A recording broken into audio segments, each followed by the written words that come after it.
tassa bhagavato arahato samma sambuddhassa. Namo tassa bhagavato arahato samma sambuddhassa. Namo tassa bhagavato arahato samma sambuddhassa. Buddhang dhammang sanghang namasami.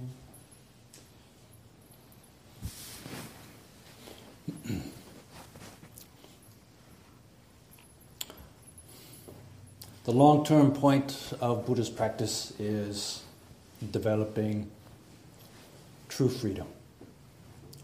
So we're going to talk about that tonight. Now, real freedom is not the freedom to do whatever we want, whenever we want, however we want. And this is one of the things which differentiates the Buddhist way of looking at a sense of freedom and liberation. And when the Buddha taught various ways of looking at the Dhamma, when he put it in different frameworks, then he came up with different ways. One of his first talks was about the Noble Eightfold Path, and then that became a framework. But there are many other frameworks that the Buddha used to incorporate his teachings, and every aspect of the teaching is intertwined in a way which then really makes sense when you look at it. So there's one teaching that the Buddha gave when he was staying in a monastery, and his attendant, Ananda, who was with him most of the time during his teaching career, asked him, well, what's the purpose and benefit of living an ethical lifestyle?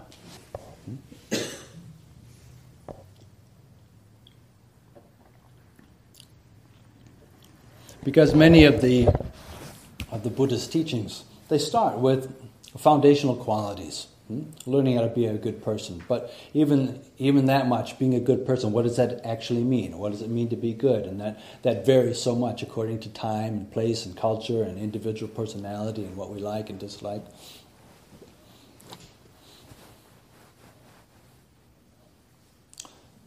The Pali word sila is it's an indispensable quality. Traditionally, we talk about developing a lifestyle which is based on not doing any harm towards other beings or any harm towards ourselves. And all of the precepts are based on that. Sila also includes many other aspects of life. So it's a broad term.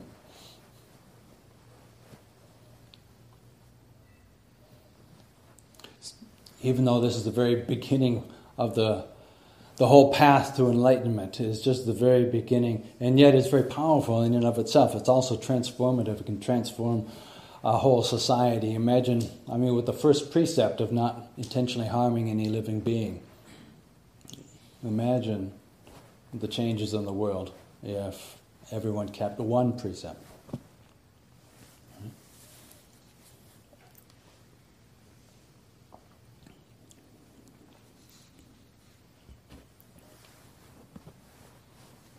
Without going into too much detail about sila, essentially not doing anything which would harm ourselves and not doing anything which would harm other people, creates a lifestyle and states of mind where we're no longer making heavy karma. We're no longer making karma that would come up to be obstructions in our meditation. If you get into meditation and start to do it intensively, after a while you see through memories, through making connections, that everything we've done, everything that we've said has an effect. It doesn't just go away. It has an effect on our own mind. Of course, it affects other people. And then we start to realize, well, everything I say comes from intention. Everything I do comes from intention. If we really look after our intentions, then that's going to have a major effect on our lifestyle. And that's going to have a major effect on how happy or peaceful we are.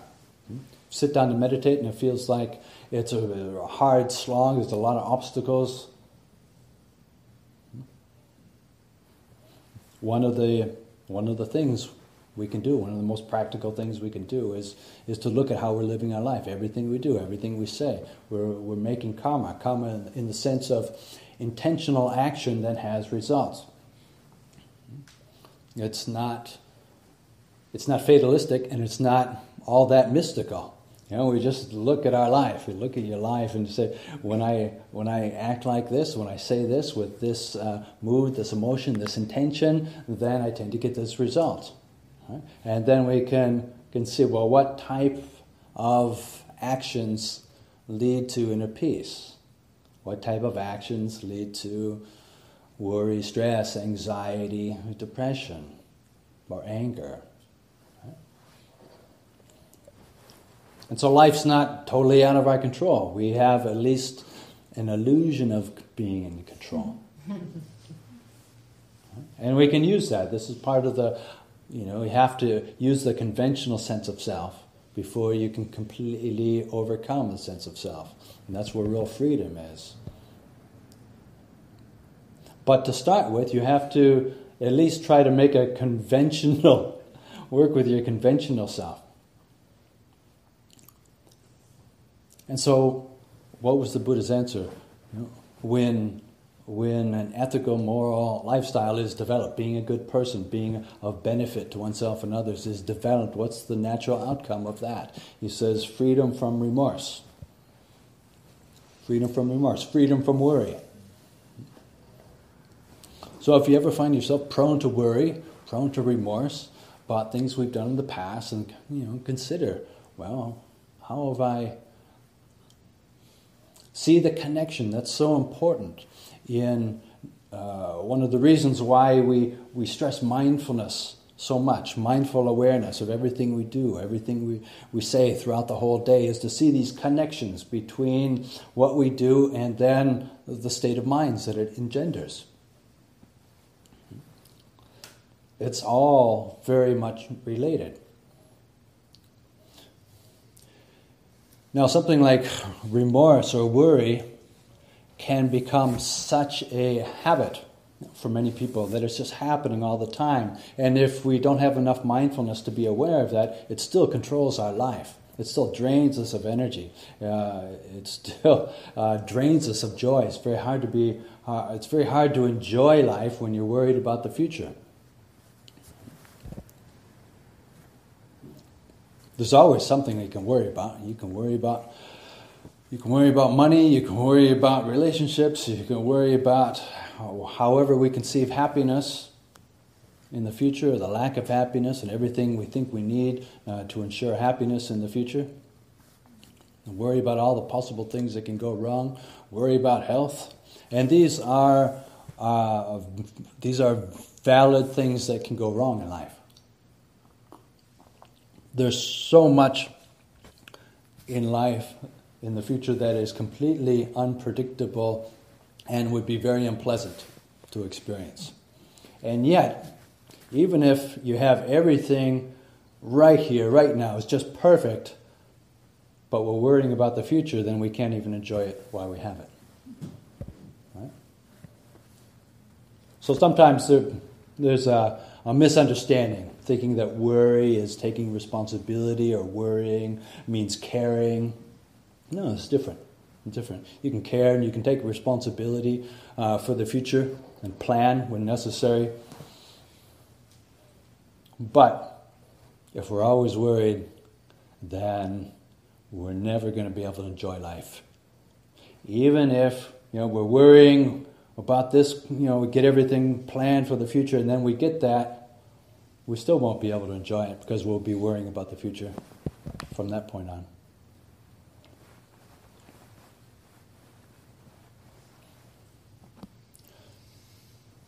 So I don't worry so much anymore. I don't worry so much. And it's not that the future is necessarily secure. It's not. But worrying is not going to help. Planning could help. But really, the main thing that's going to help, if you want to have a happy future, then we can do something right here and right now, which is put effort into our motivations, clarify our motivations, clarify our intentions, because then we're literally creating our own future. And this is something very positive we can do, very present-oriented that we can do to create the kind of future that we would wish to have. You have to figure out what kind of future you wish to have. You know, if you want to have a future that's filled with loving kindness and compassion, caring for all sentient beings, including yourself, then develop those intentions in the present moment. If you want to have a future that's filled with stress and anxiety, then develop those mind states in the present moment. But often, even if we know that on one level, these things are operating on such a strong and habitual basis that it's only really when we develop moment by moment awareness and we start to see, wow, I didn't realize I was doing that. Wow, I didn't realize how often my mind is in an unwholesome state. Or wow, I didn't realize that I'm thinking and worrying a lot of the time. And so this freedom from remorse is already a big step towards peace of mind. Based on how we live, based on everything we do, everything we say, based on our intentions. We can start to develop freedom from remorse.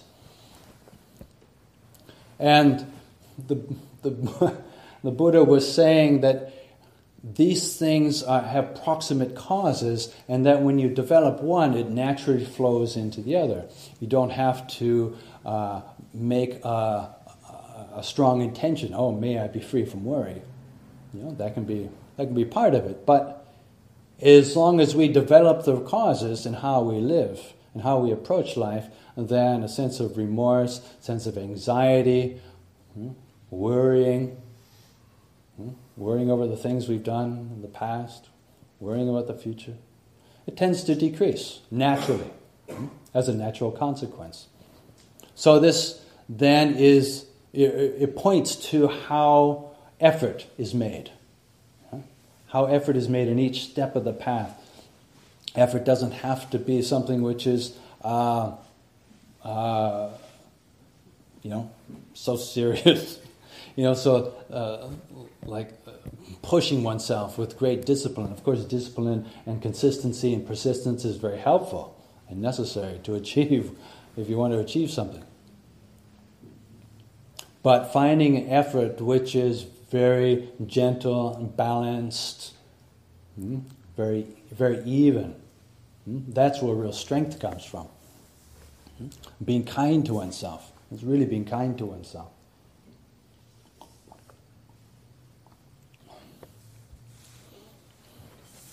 So then Ananda asked the Buddha, well, what's the natural outcome when one develops freedom from remorse? What's the purpose? What's the benefit of that? And there's this quality called pamuja, which we don't really have a good English translation for. Sometimes we call it gladness or feeling at ease, a general sense of well-being. So yeah, you can imagine if you're not feeling full of remorse about what we've done in the past, you feel good about our intentions. It gives you confidence for the future, willing to accept whatever happens. Then you feel at ease with life, feeling good, starting to feel pamuja. And already if this was the pervasive state of mind for most people, they would think life is pretty good. Life is good. I'm at ease with the way things are. And then this is the proximate cause for developing even say, a deeper sense of joy called piti. Especially when we're meditating regularly, there's a deeper sense of really feeling enthusiastically happy about something. So that naturally leads on to that. And when we are feeling a sense of at ease and joyful, then our body becomes tranquil. Sense of tranquility starts to sink in very deeply. It's so easy to lose touch with tranquility in the modern world. So easy to lose touch with tranquility. It's so easy to forget that it's possible to be tranquil, or what it feels like to be tranquil, how important that is. And it's both the body and the mind. The Pali word is pasadi, the word that the Buddha used, pasadi, or sometimes referring specifically to the body, kaya pasadi. So when we feel joyful, it's natural that the body feels light. If you're meditating and you're meditating with joy, the body is tranquil and very light. It feels buoyant, like you're just sitting, floating on a cloud. Very pleasant.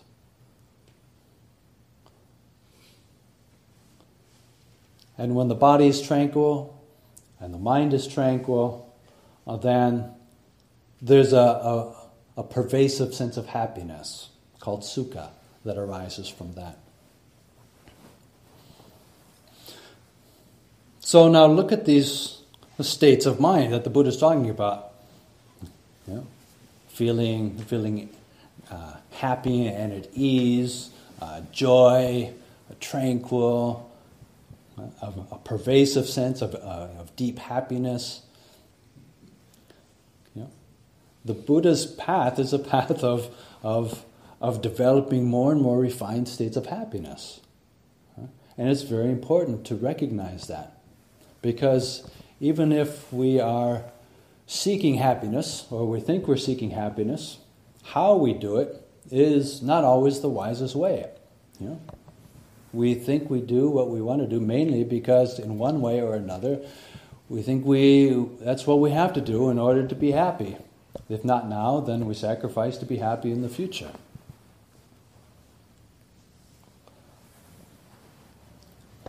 The human mind will naturally incline towards happiness, and the Buddha recognized that, and he used that, except he used it in a way, instead of looking for happiness in a deluded way, thinking that if we just get the right set of circumstances, the right living situation, the right people, the right job, if we just get it all just right, then I'll be happy. And of course, even though we know that's delusion on one level, we still do it.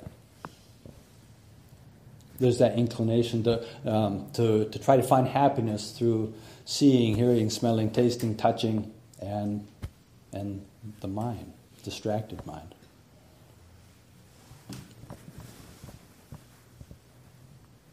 But the Buddha uses this inclination of the human mind towards happiness in a way which then is focusing on the happiness which arises from within. So when we start to take, from the very beginning, and take refuge in our intentions, refuge in our motivation, there's already a sense of self-respect and sincerity that comes from that, and then that carries on, and then the happiness starts to well up from within, and more we feel a real sense of independence, so that we're not so vulnerable to the fickle ups and downs of the world. Whether something's pleasant or unpleasant, or we get what we want or we don't get what we want. Of course, we're never always going to get what we want, and it's never always going to be pleasant. That's just the way life is. And if our refuge is always getting what we want, then we're never really going to be very happy. But if our refuge is, hey, if I get what I want, that's very nice. I appreciate that. If I don't get what I want, it's not so bad. because my real refuge, my real source of happiness and joy comes from within. And then that keeps reinforcing ourselves. And then the Buddha encourages us to take it further and further. So we start with, a sense of well-being and self-respect, and then gradually refine that. Because you don't have to tell the mind to let go of a coarse happiness in favor of a refined, profound happiness. If we have enough mindful awareness that we look at both of them side by side, you don't have to think anything. The mind will naturally incline towards the profound happiness, towards the long-lasting, the very satisfying happiness, because that's what we seek. We love happiness. And then, but if we just don't pay attention consistently, right? This is what happens. We pay attention for certain things, but we don't pay attention consistently, and so we don't get the whole picture. So the mind doesn't get enough information. Mindfulness is like a light, out of all of the things in the room that we could look at in the darkness. If we only keep shining the light on the same areas, then we think that's the whole reality. But if we shine it more objectively, evenly, then we get a balanced picture, and then naturally we start making decisions that are going to lead to happiness.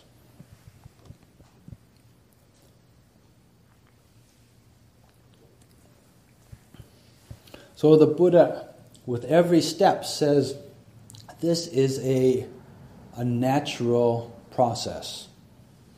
You don't have to force it. You don't have to say, okay, now may I be happy. Right? You can't force these things. Right? But just through being wise about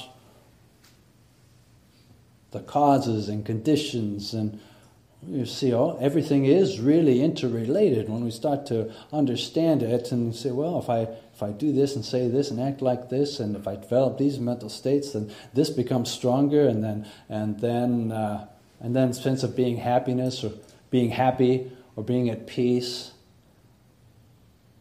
What used to be maybe just by accident here and there, and now becomes the norm.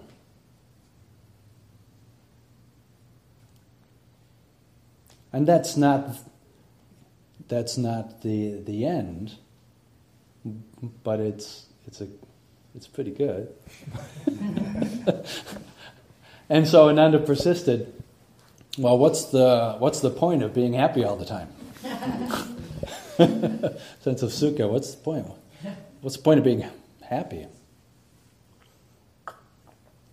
Because that level of happiness, even though it was very important, it was not an end in itself. The Buddha said, when the mind is happy, it naturally develops samadhi, or concentration, a deep state of peace.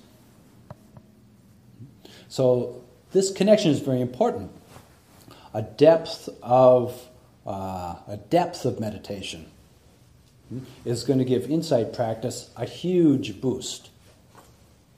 To the degree that we can develop samadhi, the insight will be correspondingly deep or powerful or penetrating.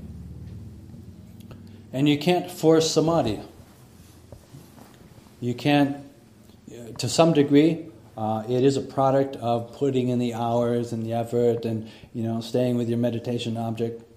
But again, if all these other factors aren't in place, it's going to be a very hard, dry path full of obstacles and hindrances. So meditation is not something that we do isolated from the rest of our life. I mean, the Buddha didn't teach meditation. He didn't teach mindfulness. He taught a whole way of life. He taught a whole Noble Eightfold Path, of which right mindfulness is one step.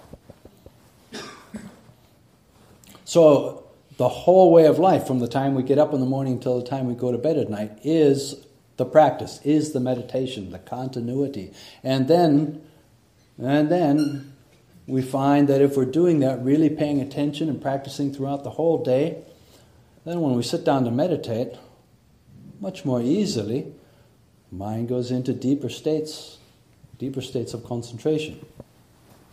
Now again, concentration is not a great translation for the word samadhi. Sometimes people think of concentration, like I'm squeezing the mind on something, but samadhi really is a spaciousness of mind, a great spaciousness of mind, a great peace, a depth of mind. It's very stable in the sense it's not shaking.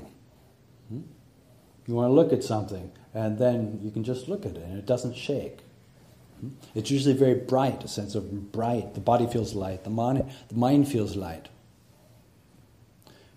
And even then with states of samadhi, you can take them deeper and deeper. And again, it follows the same principle of what seems like amazing samadhi in the beginning. If you compare it with a slightly more refined samadhi, wow, this is even better, and the mind will naturally incline towards that direction. And so even the coarser aspects of samadhi are gradually let go of until we take it deeper and deeper and deeper. So Ananda said, well, what's the point of developing deep concentration?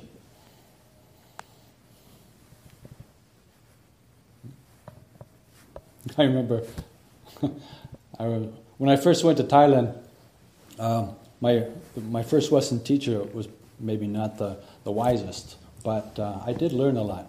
And he told me at the time, he said, well, you can practice samadhi and be happy and stupid, or you can practice insight meditation and be wise. And being young and innocent, I said, well, of course I want to practice insight meditation. I want to be wise. It was only later that I realized, well, you can't really make that distinction. It's a false distinction. And the Buddha never made that distinction. The Buddha never said, oh, don't be attached to happiness. If happiness starts to come up in your meditation, oh, don't go there. No. He never said that, not even in Pali.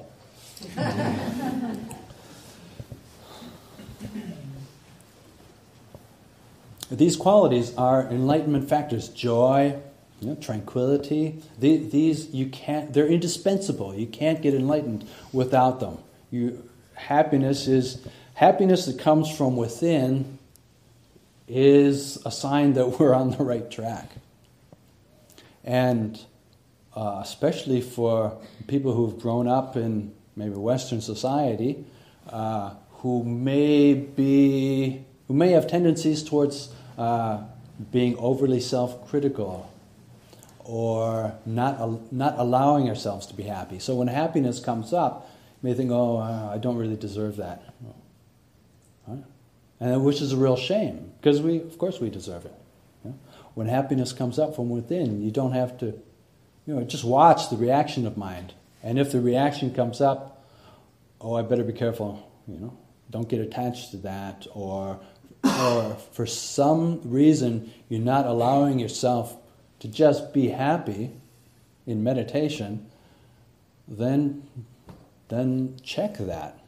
Don't just allow that, to go by without questioning it. Why wouldn't I want to be happy? The whole point of why I'm doing this is to be happy. And when happiness starts to actually arise, then some people find themselves doing something to undermine it. So at every step, we can learn a lot about ourselves and how we operate. And even though on one level we assume, yes, of course I want to be happy. On another level, maybe non-verbal level, we're not allowing that to happen. Or we do the things which precisely undermine it.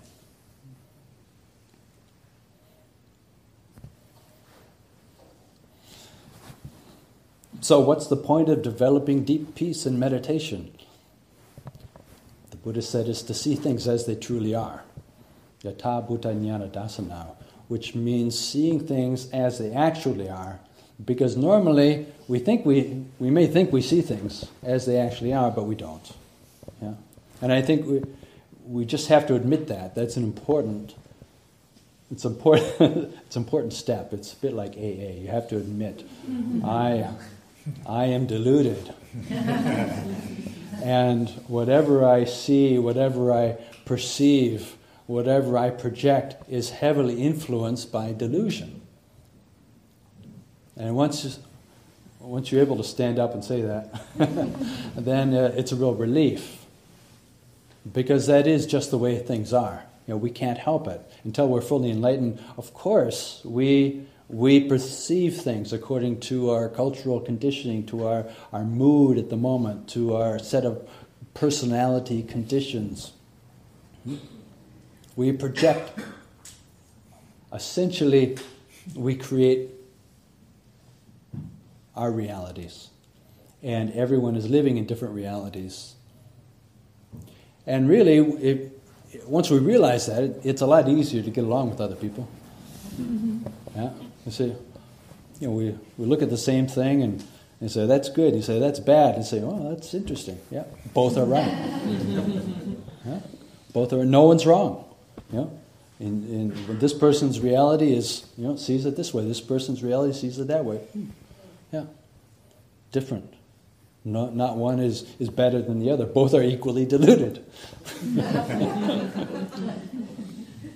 So there's a certain freedom there, of a sense in recognizing that we're deluded, and instead of taking our views and opinions so seriously, and we can recognize even when we think we have a very good, well thought out opinion based on clear evidence and good information, it's still full of delusion. Right? And so sometimes we just have to remind ourselves, because of all the defilements of mind, delusion is the most tricky, hard to see.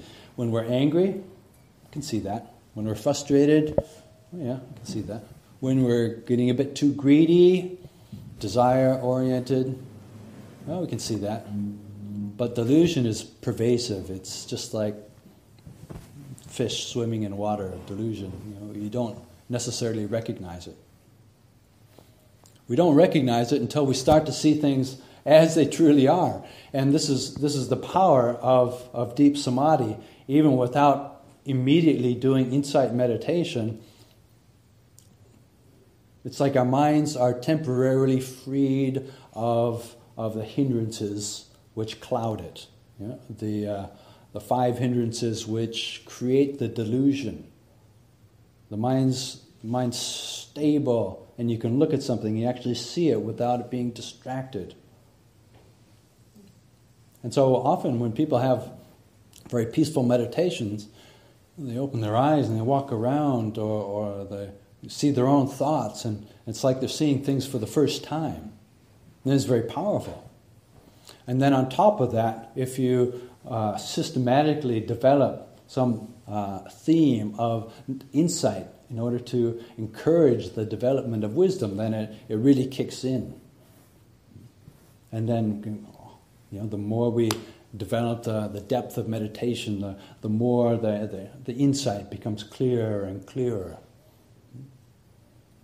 And even with profound insights, you may have to have them hundreds of times, thousands of times, for it to really sink in, to be transformative. I mean, every insight will transform our life a little bit, but then our old habits can be very strong. But then if we keep going there, keep persistently going with a sense of integrity, we really want to understand and see things as they truly are, then it starts to sink in. And as a consequence, our life changes. It's all interrelated. So although this already seems pretty profound, Ananda kept persisting. Well, what's the point of that? What's the benefit of that?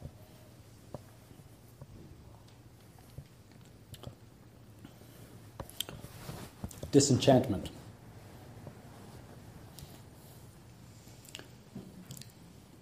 When when we don't see things as they truly are, it's like we're under a magic spell. It's like an evil wizard has placed a magic spell on us, and we're kind of stuck in that. And then suddenly, Gandalf or some other figure comes and frees us from that evil magic spell. Then it's like there's a great sense of waking up and realization that, my goodness, I was completely under this false enchanted spell. And so this is what happens when we start to see things as they truly are. It's transformative. It's like, wow, all my life I've been seeing things like this, and there's no denying, it actually wasn't like that. And then that leads to a deep sense of letting go. Because you can't force letting go. You can't force yourself to say, oh, I'm attached to this, I know I'm attached to that, I should let go, therefore I have to let go. But that type of effort usually doesn't work very well in the long term. It may work a little bit in the short term with willpower, but letting go only works through seeing things as they truly are, which is, of course, based on everything else. And then, we wake up from this magic spell, disenchantment. We're no longer fooled. And we can see, that's these things which promised happiness actually took my happiness away. Those things which seem to promise happiness in the present moment, actually, they never really give me happiness. Those things which promise happiness in the future, actually, they took my happiness away from the present moment. It's like being released from prison. Like being a slave to desires, and suddenly we're free. So there's a great sense of viraga. It's a Pali word, dispassion, a deep letting go.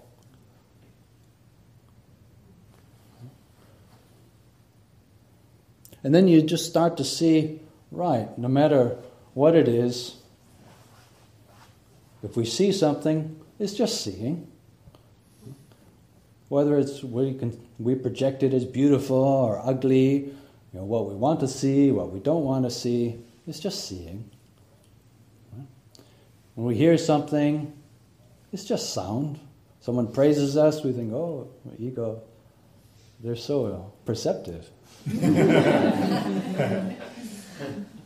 When someone criticizes us, we think, oh, they really have an anger problem. Maybe they're right. Maybe I really am hopeless. Right? It's just sound. Yeah. All the effort into trying to control, what we see, trying to control what we hear, trying to control what we taste. It's just taste. Delicious, not delicious. It's just taste. Right? In the end. Feelings in the body, comfort, discomfort, that is such a major controller of people's lives. Running away from discomfort, seeking comfort in the body. And yet, you can't avoid discomfort. You just make peace with it and then you're free. Discomfort. Yeah, that's fine. It's not, if I had a choice, okay, I'll take comfort. If I don't have a choice, and basically we don't have a choice, if we have a human body, we don't have a choice, sometimes we feel discomfort. Right, I can make peace with that. And then start to experience more freedom. Whatever thoughts arise in the mind, whatever opinions arise in the mind, it's just energy, it's just mental energy. We can take them so seriously, we can get so wound up over a particular thought. It's just mental energy. Nothing, right? And so when insight really starts to kick in with seeing, hearing, smelling, tasting, touching, and the mind, then you realize, right, it is just what it is. We don't have to say it's good or bad. It is just what it is. If we accept it as that, then there's a great sense of peace in that moment. And then if we can do that moment after moment after moment, you really start to experience some freedom, some real freedom. And this is what the last step is, vimutti. The word for freedom in Pali is called vimutti, freedom or liberation. And this is a synonym for nibbana, or full enlightenment.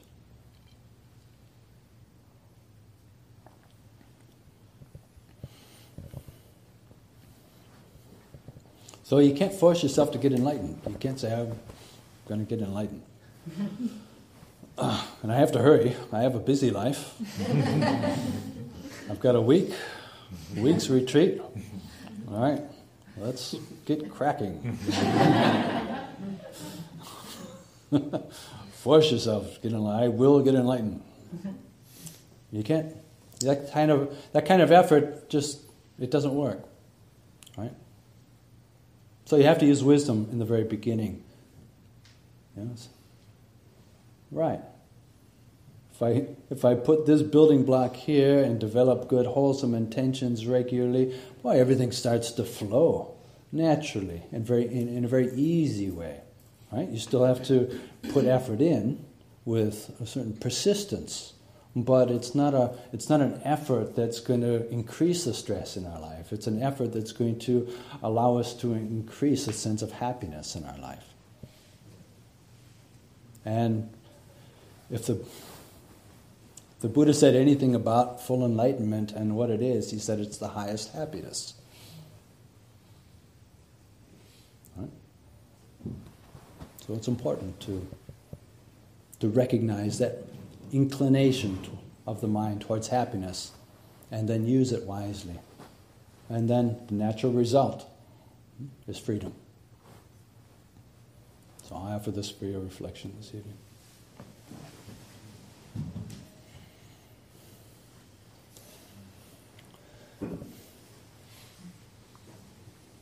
Now, some people in their meditation, they approach it with a bit of a warrior spirit. And I think particularly in California, since I've been here, everywhere people are talking about warrior spirit, warriors. And I think it's important to understand what the real warrior spirit is. You know? It's not about being a superstar with a big ego. It's about humility and working together in a very humble, calm, persistent way. And this is the real warrior spirit which works. Right? Much better than having a cavalier attitude towards meditation or trying to rocket your way to Nibbana. You have to focus on the real meaning of the warrior spirit. For some reason, Californians seem to be into warrior spirit these days. I don't know why.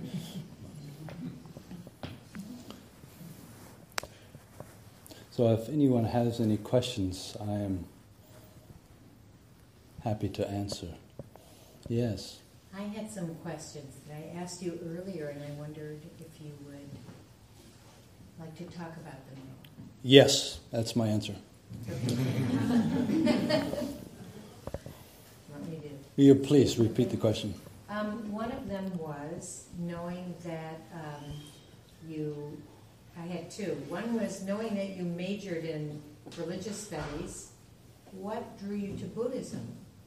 You could have chosen any tradition. And the second question had to do with what was it that led you to the monastic life?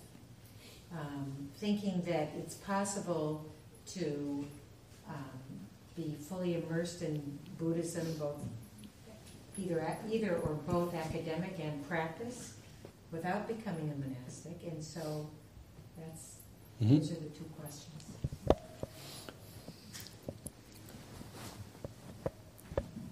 When I started to take a look at the world's religion and different philosophies and ways of life, there were a number that stood out as being interesting. And of course, all the religions have something good about them. But it was only really Buddhism that touched my heart to the degree that I thought I would really like to develop this. Partly because it made sense. Not every religion makes sense. Partly because you didn't have to believe anything before you could start practicing it. There was no dogma in the sense there's nothing that you have to take on board as a set of beliefs or practices before you can consider yourself a Buddhist. And I wasn't even really that interested in considering myself a Buddhist per se, like joining something. But I was very interested in developing peace of mind and wisdom. And it seemed very practical, something that I could do here and now, right? Integrate into my life. And also I was lucky to meet some very good Buddhist teachers. One who used to come and give talks at my college. And then later on, when I went to Asia, met some just examples of people who had taken the practice very deeply. And you realize, wow, this is possible for a human being to be like this. I would like to be like that. Right? And it's not the sense that some people are enlightened and some people can never get enlightened. Everyone has the potential to realize the human potential of enlightenment. Everyone has that within them. And so knowing that was something that I could realistically work towards, I thought, I would like. It was no question. I knew the Dhamma was going to play an important role in my life. And after my first long retreat at age 21, did my first 2-month retreat. And at the end of the retreat, I thought, boy, I could be a monk someday. Maybe when I'm old and retired and I have gray hair and I can be like living in a hut on the mountainside somewhere, maybe in Santa Cruz. But it was very distant. It was like it was a theoretical appreciation of that level of dedication someday would be great, but not now. And then I carried on with my young, early 20s lifestyle and gradually did more and more retreats as well as other things and traveling and learning. And after a second long retreat, I was thinking, wow, this Dhamma is so profound, and yet I'm only seeing just the very tip of it. It feels like just like the tip of the iceberg, and there's so much there. When am I really going to find all the time to really develop this practice? Maybe I can't wait so long. Maybe mid-30s. Still a few things I wanted to do. Maybe mid-30s would be a month. And then I carried on doing those things that I wanted to do. And then after this a third 2-month retreat, long retreat, annual retreat that I was doing, then it became obvious that if I really think the Dhamma is the most important thing in the world to me now, the most important thing, what am I waiting for? Because the future is uncertain. All right? Now that didn't necessarily mean becoming a monk, but it meant how can I practice this full time? And so I started going around to different centers first in the U.S., and they were all part-time. There was no real full-time ones. Until I met someone who had just come back from Thailand and Burma, and they recommended going there and gave me an idea of what I could expect there. So I bought myself a ticket to Thailand. I had to sell my drum set in order to do that. Bought myself a ticket to Thailand and started doing more and more intensive meditation, and that as part of that process, and especially within that society, it just made sense that if I wanted to dedicate myself to this full time, then becoming a monastic member of the Sangha then made total sense.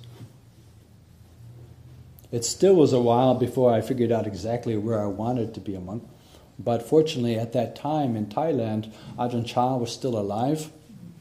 The energy around at Ajahn Chah's monastery, he had hundreds of thousands of disciples and many hundreds of monastic disciples, and it was a very, very strong energy for practice. I'd never seen that in any other Buddhist country that I had visited. And so even though Ajahn Chah was in the last few years of his life and he wasn't teaching anymore, the energy from all his disciples was very, very strong, and a very strong practice, really full on. And I thought, well, I'm not going to find anything better than this. I haven't seen anything better than that. And so by that time, I felt like I'd been considering it for a long time, or maybe 5 years. And so I wasn't rushing into it. And by the time I actually did ordain, I was so happy just to be able to practice full time. It's in Thailand in the monastery. You give up your money, right? You don't have to find ways to support yourself financially, right? And this is kind of the point. The point of monastic life is that it gives you it gives you certain freedoms from the things which take up a lot of time in lay life, whether that is where you're getting your food on the table. Just getting the money and then the shopping and then the cooking and the cleaning. There's a lot of time that just goes into eating. And this is just one example. In monastic life, you just take whatever is given. You have one meal a day in Thailand, and then it's over. And half an hour, it's over. And then, so you end up with a lot more time for practice. Of course, relationships, they tend to take up a lot of time too. So without relationships, then it's like, whoa, I have a lot of time now.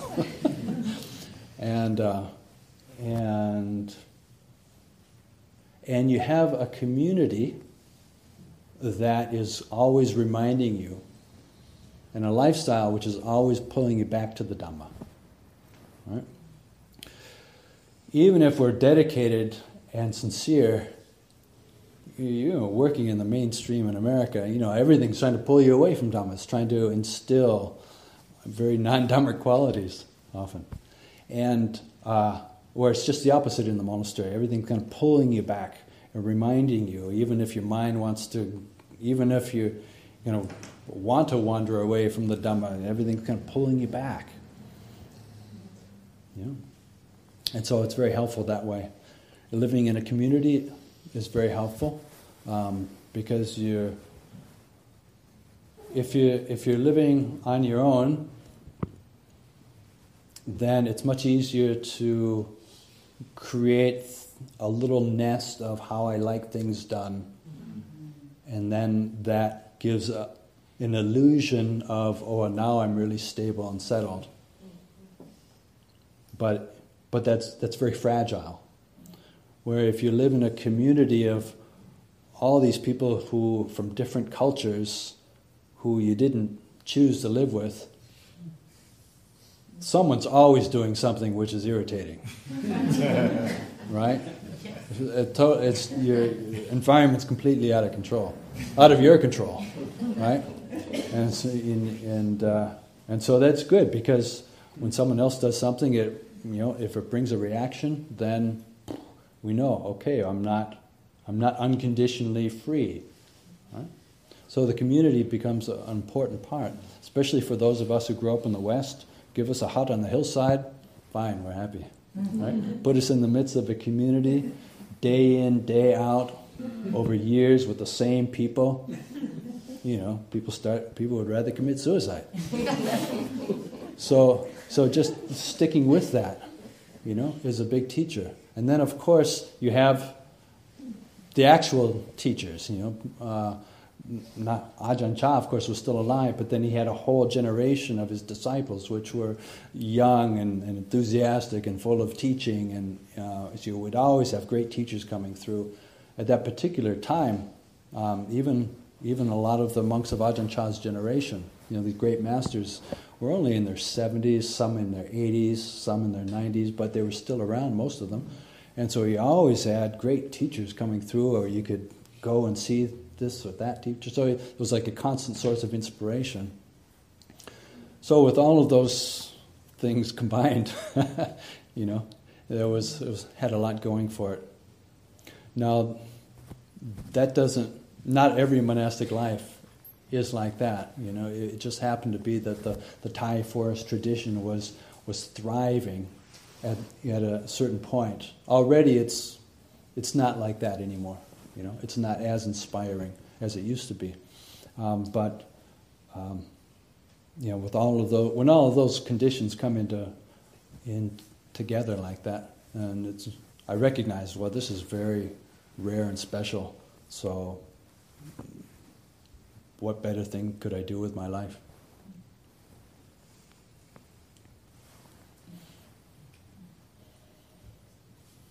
Yes.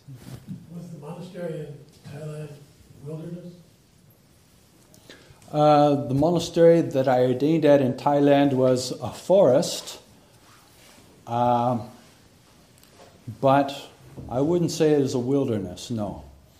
And there were villages around it, and there were roads and highways, and even from when it was founded, it was pretty secluded and quiet.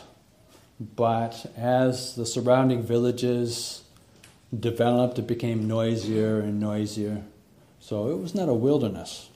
But around the time that I went, the abbot at the time started to look for branch monasteries, which were very secluded. And we first got one which was on the border with Laos, right on the Mekong River, these cliffs that overlook the Mekong River. And that was really secluded and completely outside the modern world. There was no electricity in the villages, and people went up and down the river pushing poles, pushing themselves along on poles, and then we got another branch monastery on the border with Burma, and that was like a pristine jungle that just extended, hundreds of miles in every direction, and it was filled with elephants and tigers and wild boar and a whole range of wildlife. It was just alive. King cobras. So it was great, to practice in all these different environments. When you practice in a more noisy environment, and these days most of Thailand is actually pretty noisy, then there's something to learn there. When you practice in more remote, secluded environments, then that's beneficial in another way. There's a real power to being in nature.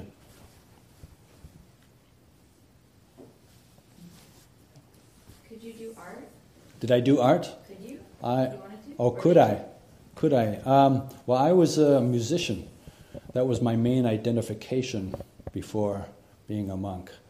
And that was a big renunciation. Yeah, to having to give up my drum set because it was so much fun. But I also recognized that, it's kind of difficult for other people to meditate if I'm playing my drum. So out of a sense of communal harmony, that's there's practical reasons, and also if I had the choice, I would do it a lot. And I recognize I really need to set that down and just focus on meditation. put the time in. Now, other forms of art are still fine. I mean, some monks paint, but especially writing. A lot of teachers will get into doing some writing, and that form of art. I think art generally is a natural expression of whatever we're feeling. So there's no problem with art. Although there is a practical problem with playing drums in a quiet, meditative community. Yeah? Yeah, with all due respect, how might someone considering a monastic tradition or isolationism, how do we reconcile that in the midst of this ecological crisis and world starvation? Well, it's the other end. It's a very good question, and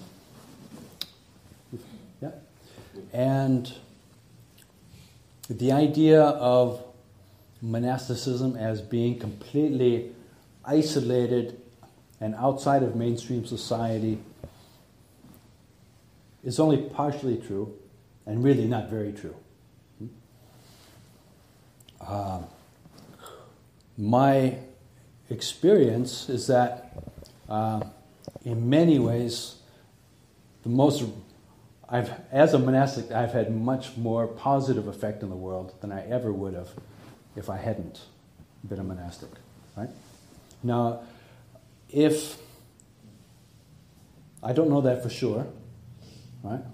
But the ripples definitely go out.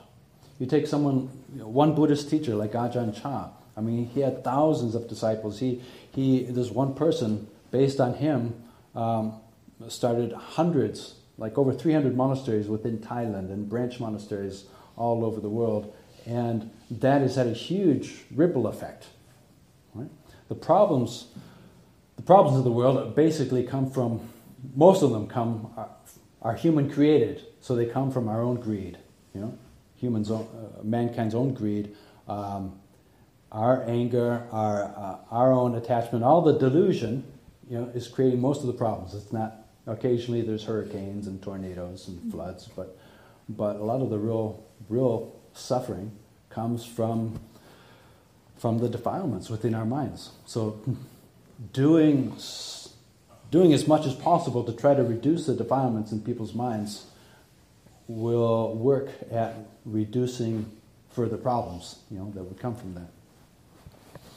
Also, in Thailand, for example, the forest monks are the most effective group of people that preserve and look after the environment.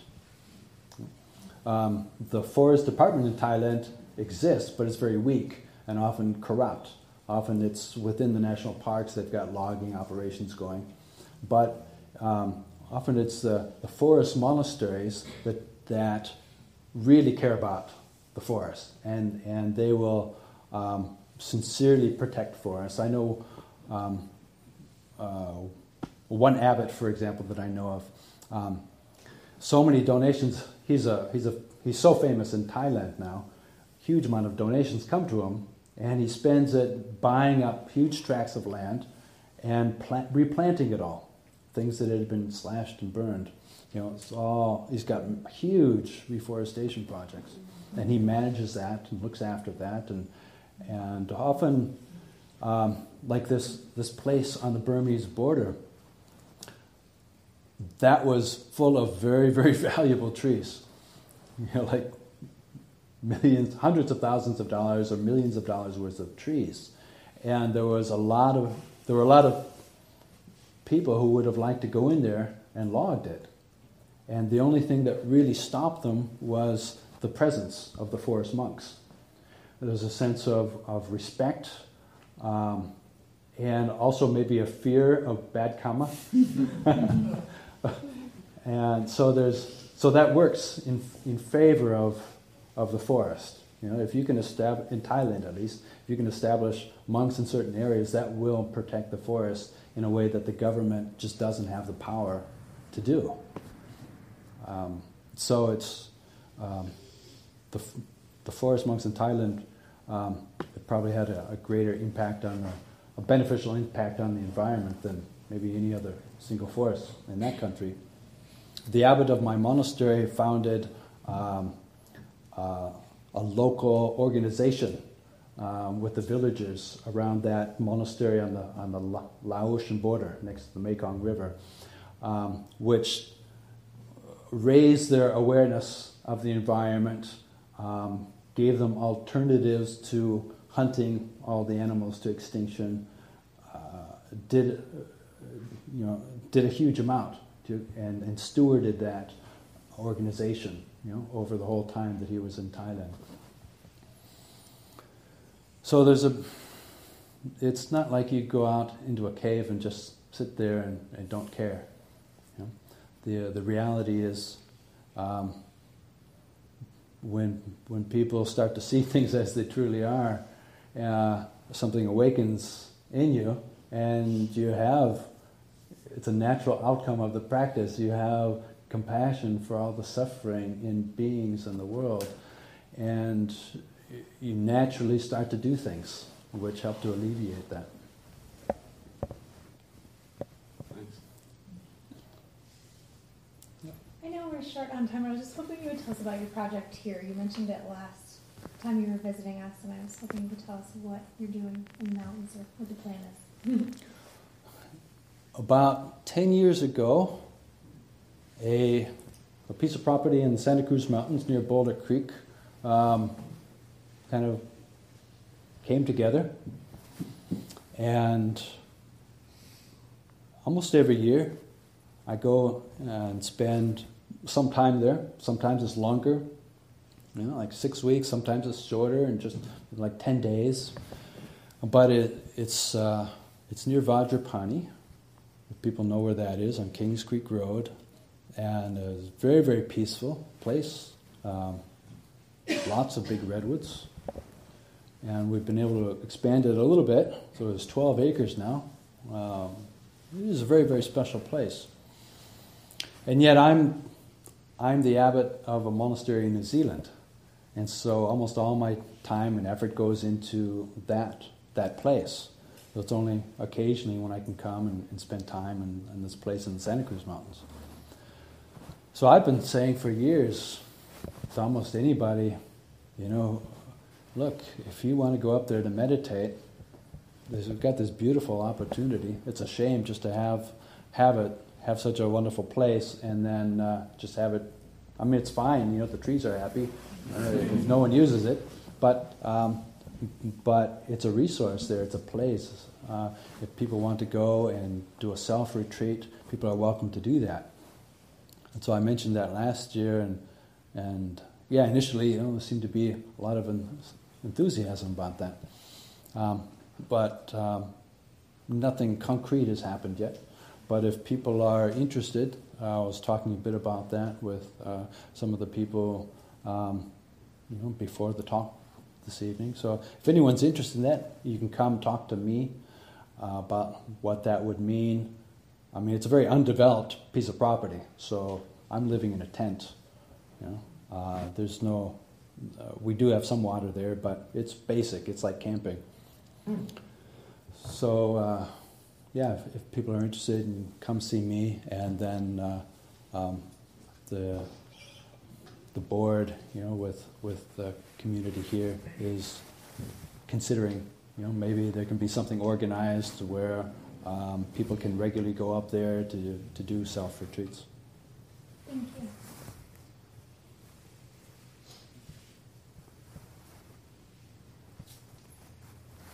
We have a few minutes left.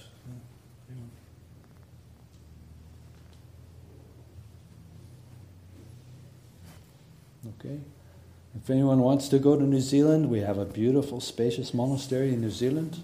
We regularly have people staying there all around the year. We have 150 acres, very lush, beautiful, secluded huts. There's another example of we took a piece of property that had been abused for decades and decades. It was overgrazed It was eroded. It was full of weeds. It was just really an unloved piece of property. And over the last 10 years, we've planted over 10,000 trees. We've done everything to kind of help the natural environment grow back. So now it's just becoming this wonderful, lush, beautiful place. Yeah.